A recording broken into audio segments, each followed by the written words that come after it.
speeches are not solutions, they're speeches. When you confuse charisma for construction, you have a recipe for disaster. Lesson number 2. No man is an island unto himself. Or to put that plain, homie, you need a team. Andre 3000 said even Jesus had 12 disciples on the level. Trigger, whatever. I'm triggered. Who is your team, Umar? I'm sorry, maybe, nope, I gotta be fair. I have to be fair because I believe in being transparent. Umar did have a team. That team consisted of Jermaine Shoemake, Papa, the Prince of Pan-Africanism, King Kong Consciousness, Big Ifa Tunde, Mr. Business Before the Backshots. It was him, and only him, that he believed in fully. That's not how this works. I Never Knew TV has people that deal with topics, people who deal with editing. We have graphic designers. There's a whole bunch of people who work. No man is an island unto himself. Even then, I still seek wise counsel outside of the people who are in my employ, either directly or through diversified businesses, because you can't see the picture clearly when you are stuck in the frame. But truthfully, Dr. Umar thinks that he can just Pan-African his Hotep, his speech, and donate, hit the PayPal, hit the cat. Well, he can't hit the Cash App anymore. Can't hit the GoFundMe anymore. No. You can't just Hotep and good rap your way into something by willing it to be so. All right, those are bars right there. I love it. What you about to say, Basic Black? I don't even think I was needed this week. Because bro, killing it. But you know what? The truth doesn't have to be rehearsed, and facts don't have to be researched when you have them. So, bro, my only thing that's really holding off in my mind is, why are folks still following? And that's kind of the interesting part that kind of still has me attached to the story, because everybody wants to get to the ending, and they're gonna like, what does it take? Does he have to commit a white crime before he gets caught up? Because right now, black crimes don't matter. So, yeah, what is it going to take? Well, go ahead, bro.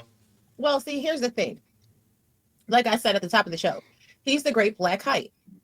But because the community, I won't say the EBT because this is for the good black people too, because we've been losing so long, you know what I'm saying? We've been down so long, getting up didn't cross our mind. So for the people that are rooting for Robin Hood, that's what Umar is.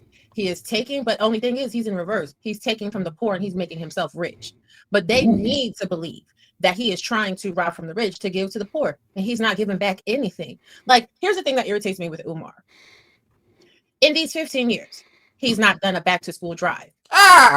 He's not had shots fired. Hold on. I got a shots fired sound effect. Hold on 1 second. I got to work on my sound effects. Okay, here's my. Okay. I like this one. That's okay. Let me get the shots fired. Hold on. Okay, go ahead. Next. Yes, he's not had any camps, any workshops.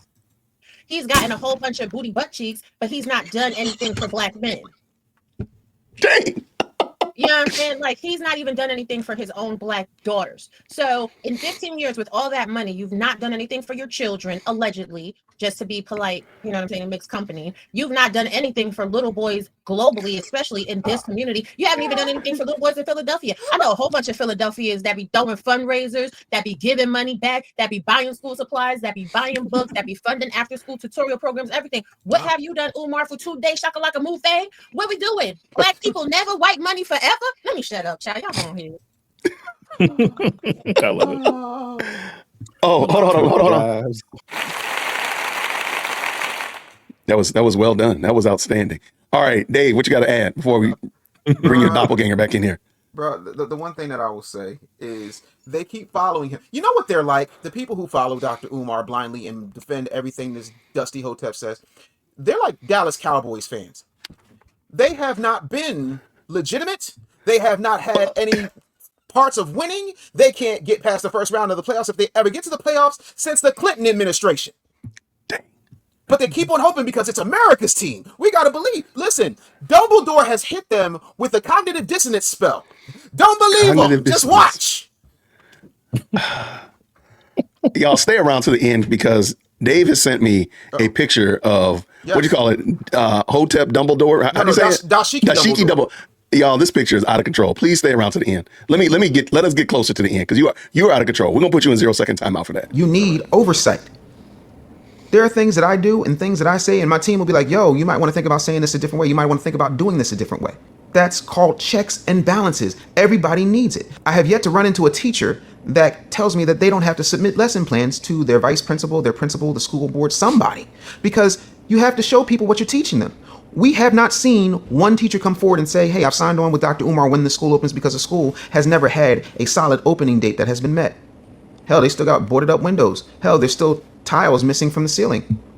But we got people painting. We've got block parties. We've got barbecues. Let's pretend, for example, that this was the archdiocese. And there's one particular Catholic school. Let's just call it Don't Touch the Little Boys High. And at Don't Touch the Little Boys High, if you are paying tuition and you've got a teacher or a headmaster at Don't Touch the Little Boys High, you would want an accounting of what's being done with the money. You would want to see where the money is going, how it's being allocated. There are people in place in order to make things happen and to justify every single cost right down to the paper clips. There has been none of that with Dr. Umar. And if you say that somehow you're a hater, you're anti-black, you are a YouTubian struggle streamer, or you're, what did he call that one guy, Pastor Bussy? Because you got to talk about somebody's alleged sexuality or down low activities as opposed to having full disclosure and transparency in your dealings. That is a problem. Everybody needs a team. Superman got the Super Friends, the Justice League, the Justice Gang. He's got a myriad of folks that he's dealt with. Even though he's Superman, he's a dude with godlike powers. He don't really need nobody, but he still needs a team. In other words, that should be a lesson to you, Dr. Umar, and it should be a lesson to all of us. You'll never get to the top of the mountain by yourself. It is much easier to get there. Team actually stands for together, everyone achieves more. That's why we've had over a decade of block parties, paint parties, and being the world's most requested scholar, but we have not had the world's most anticipated black school for boys come to fruition yet. Real quick. I know it's going to be I got a feeling I already know the answer is going to be. Do y'all really believe he is the most requested scholar? How do you gauge that, Jay? Where's the rankings? It's like when you see strippers and the DJ comes up and says, ladies and gentlemen, the most requested stripper on the Eastern Seaboard, the world famous Backshots. I don't know. I'm just saying. And if you're the world's most requested scholar, how come you ain't got no money? Yeah. If you're the world's most requested scholar, you must have the lowest speaking fees. It's $10,000 to get me to hit a stage for an hour. So I'm trying to figure out how somebody who is 10 times more famous than I am. Allegedly. I mean, he's, I'm just a struggle streamer. I'm trying to figure out how this dude ain't got no money. The world's most requested scholar. Based on, what are the criteria? I don't know. Yo, somebody said he don't even own a car. You don't find that suspicious? Hold on. Oh, you want suspicious? Hold on 1 second. Okay, hold on. Wait. Well, you know what? That's weird. We had to mix it up a little bit. Oh, man. Because when I think about him being the most requested scholar, allegedly, and to the point that you just made, Dave, why do you never have money? Like, why are you still sitting outside the school yelling at your phone? Why are you not in an apartment? Why are you not in a house? Why are you at, the airport, a coffee shop, or outside? It's almost guaranteed. You already know where you're going to be. And I'm starting to think that, you know what he has? I have nothing. I don't think he's the most requested anything except hype man. Like he is in the modern day Flavor Flav, like without the big clock. Flavor Flav has had hit TV shows. Yikes. He's changed culture. He put a clock around his neck, and literally everybody in my generation went and got a clock around their neck. Why did we do that? Because Flavor Flav was dope. The S1Ws was dope. Chuck D could rap, and it was a good time. Yeah, boy. In the chat, if you had one of those big clocks, I mean, because they literally sold them. Like, if you had one of those big clocks, just in the chat, put a clock emoji. Yeah.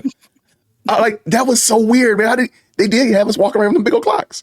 That's all right. Raji had on those big door knockers back then. So. Yes, she did. Yes, she did. I know you had them big old bamboo earrings with raw G in it. I know you did. Tell the truth. My grandmother is a holiness minister. No, I did not. I barely had some pearls in my ear. Y'all forget, I'm a baby. Y'all all older than me. I'm baby. I wasn't allowed none of that. Hold on. Let me get over here. What? Hold on. If you want me to believe that, this is what I want you to know. Embarrassing. Call decline. That's what I think about. If you remember last time about this time, somebody was in reception of receiving a plate of Hotep Super vegetarian vegan nachos. So I'm trying to That's right. She eating right now. It's an evil world we live in. I'll just hope you got that red Pizza Hut cup. That's the one. Thank you so much for tuning in to another episode of the JWhit Podcast. If you enjoyed today's show, please do me a favor and hit me up with that 3-piece special. Like the video, subscribe, and of course, share it with somebody who would also enjoy this type of content. And make sure you leave a comment because I do pin the best comments to the top. So thank you so much for tuning in today. And until next time, everybody, grace and peace.